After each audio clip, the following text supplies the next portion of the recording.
P Diddy claims everybody wanted to be a part of the party and have a good time, but now they turned on him.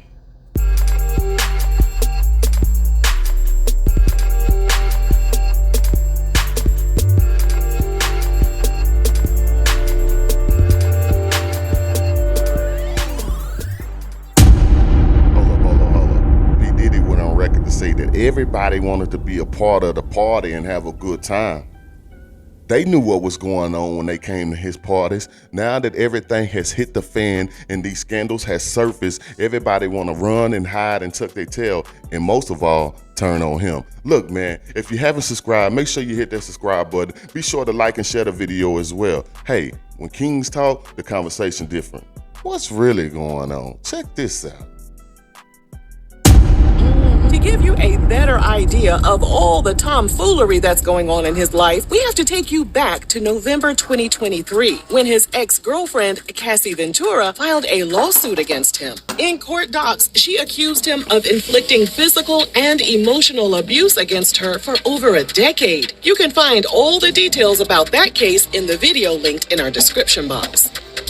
One day after she filed her lawsuit, Cassie and Diddy reached an amicable agreement. The terms of their settlement were kept confidential, and Diddy wished Cassie and her family all the best. If he thought he was going to move on with his life like nothing ever happened, he was dead wrong. You dead wrong, Diddy. Dead wrong. Just a few days later, an accuser named Joy Dickerson Neal sued him for allegedly drugging her and taking advantage of her in 1991 when she was a college student. Diddy's lawyer called the accusation a money grab. And then an anonymous woman filed a lawsuit in New York County Supreme Court, alleging Diddy and R&B singer Aaron Hall took turns taking advantage of her and her friend in the early 90s. She also accused Diddy of visiting her after the alleged incident and attacked her until she passed out over concerns that her friend might tell Diddy's then-girlfriend about everything that went down. In a statement, Diddy denied the allegations and called the story fabricated. His lawyer also claimed the accusations were another money grab. Sound like he was doing all the damn grabbing. On November 28, 2023, it was announced that Diddy would be stepping down as chairman of his media company, Revolt. Bye, Ashy. Kick rocks, ninja. In a statement posted to their Instagram account, Revolt stated that although Diddy wasn't involved in the day-to-day operations of the business, his decision to step down ensured that Revolt could stay focused on creating meaningful content. Meaningful content and Carisha, please. Because Carisha, please ain't hardly no meaningful content. I'm just saying. Days later, Diddy was hit with a fourth lawsuit. An anonymous woman claimed she was in the 11th grade when Diddy, the president of his record label, and a third person took advantage of her. The lawsuit included photos of the alleged victim sitting on Diddy's lap at his recording studio. By the way, Diddy would have been 34 when the photo was taken. While the woman wanted to remain anonymous, a judge later ruled she wouldn't be able to keep her identity under wraps if the case moved forward. As of this video, Diddy is trying to get the case tossed out. By the time the fourth allegation hit the internet, Hulu said, "That'll do it." That'll do it. They pulled the plug and backed slowly away from a reality show that was being developed about Diddy and his 7 children. 7? What in the Nick Cannon is going on here? He's just sticking it everywhere, huh? You get a kid, you get a kid, you get a kid. As everyone brought in the new year, Diddy was trying to keep a low profile. He even skipped out on that year's Grammys despite receiving a nomination. Even though he tried to keep himself out of the public eye, everyone was still fixated on the accusations that had been brought against him. One woman in particular was relieved she didn't fall for Diddy's advances. In 2006, Kristen Cavallari appeared in the MTV reality show Laguna Beach. At the time, she was still a teenager. Apparently, Diddy was a huge fan of hers. During an episode of her podcast, Kristen said that when she was around 21 or 22, Diddy got her number through a mutual friend. Then he sent her the biggest bouquet of flowers, a huge box of chocolates, a gigantic teddy bear, and some alcohol from his tequila brand. Did somebody say tequila?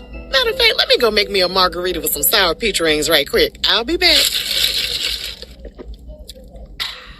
Okay, I'm ready. Kristen said Diddy, who was about 38 or 39 at the time, told her he had a TV crush on her and wanted to take her out. Kristen was flattered that a man she had never even met in real life was spoiling her with so many gifts, but she wasn't attracted to him, so she turned him down. Looking back on the incident, she said, "Now, as an adult, I'm like, red f***ing flag. And clearly, I mean, that's some love bombing kind of shit." Did somebody say narcissist?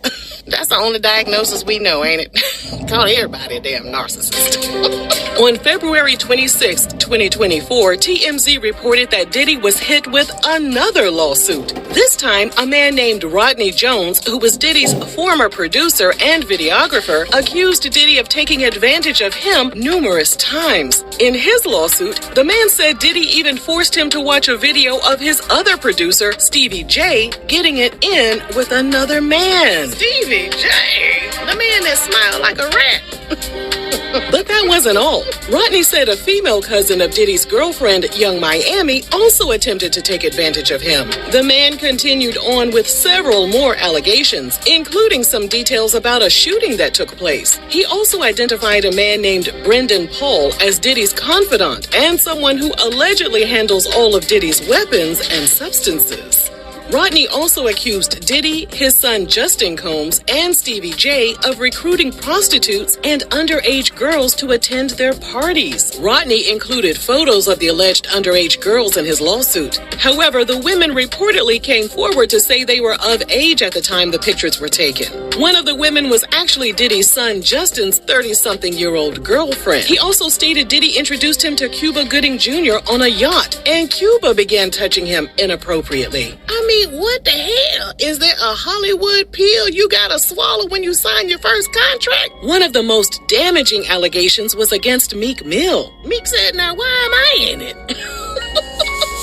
Rodney claimed that Diddy told him he engaged in intimate activities with a rapper, a singer, and Stevie J. The rapper and the singer's names were redacted from the lawsuit, but a footnote in the lawsuit claimed the rapper in question was a Philadelphia rapper who dated Nicki Minaj. Well, damn, they may as well just said it. Respectfully, we don't need the redaction if the footnote's gonna spill all the tea. Footnote my ass. Meek Mill denied the allegations. Them footnotes got your ass, Meek. They got you. They got you. Rodney was seeking $30 million in damages from Diddy, Justin, and various record execs.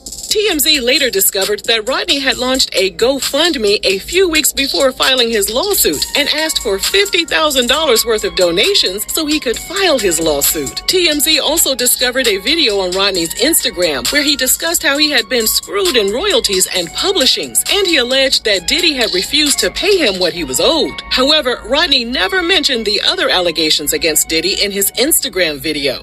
I took a year off straight working on this album. That album is the Love album, Off the Grid by Diddy. I've tried to get my business straight with them on this album, but the truth is they're not playing fair. They hit me on below the belt. The contract that they give me and the offer that they gave me was just disgusting. The producer fee, pennies. And on top of that, these guys are trying to steal my publishing.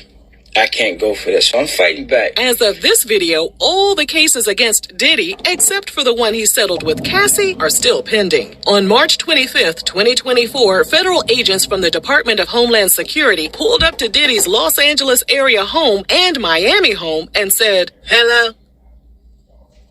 Good morning. Y'all so crazy. The federal agents conducted a raid of the properties as a part of an ongoing investigation stemming from allegations of trafficking, assault, soliciting and distributing illegal narcotics, and firearms. Diddy's sons, Christian and Justin, were at his LA home at the time the place was raided and were put in cuffs, although they weren't arrested. They were later seen retrieving items from the house before leaving the property.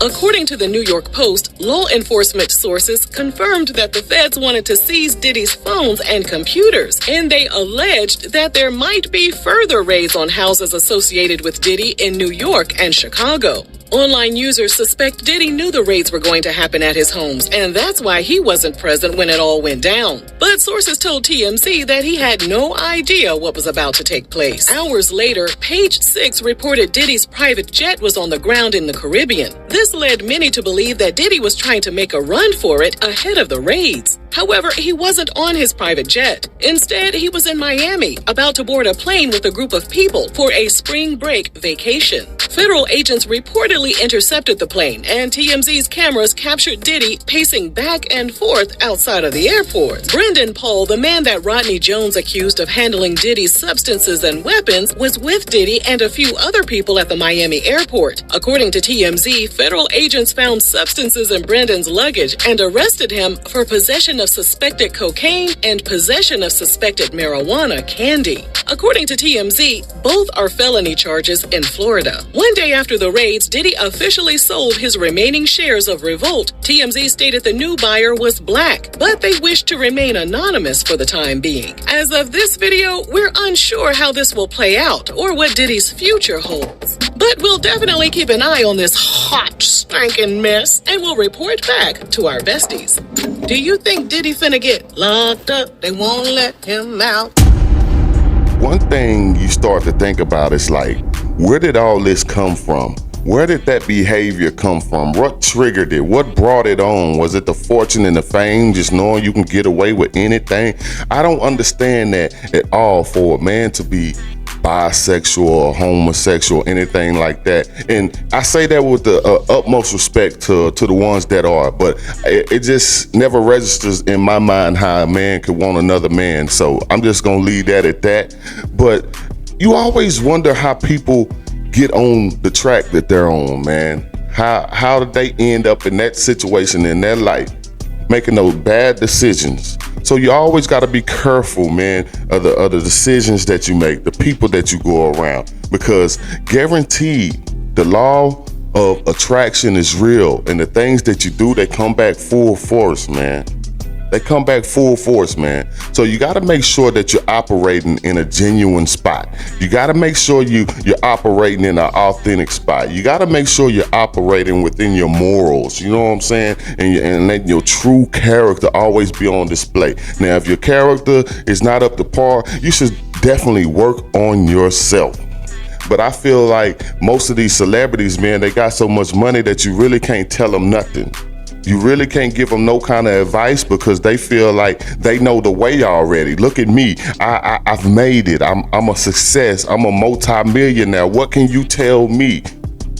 And I feel like that's where they go wrong at. They get to a point where they can no longer take advice. You're never too old to learn. That's what my mama and grandma used to tell me. You're never too old to learn. Because you got some older people, man, and you got some younger people that got more wisdom than the older person got. So, and it's vice versa. So the old can teach the young, and the young can teach the new. The old. So, and I look at it like that, man. It's like, I believe like these celebrities, they get in the spotlight and their head is gone. You can't tell them nothing. They done made the money and they done got the fame. Look, everybody like me. Why you trying to give me advice so I can work on myself when everybody already like me?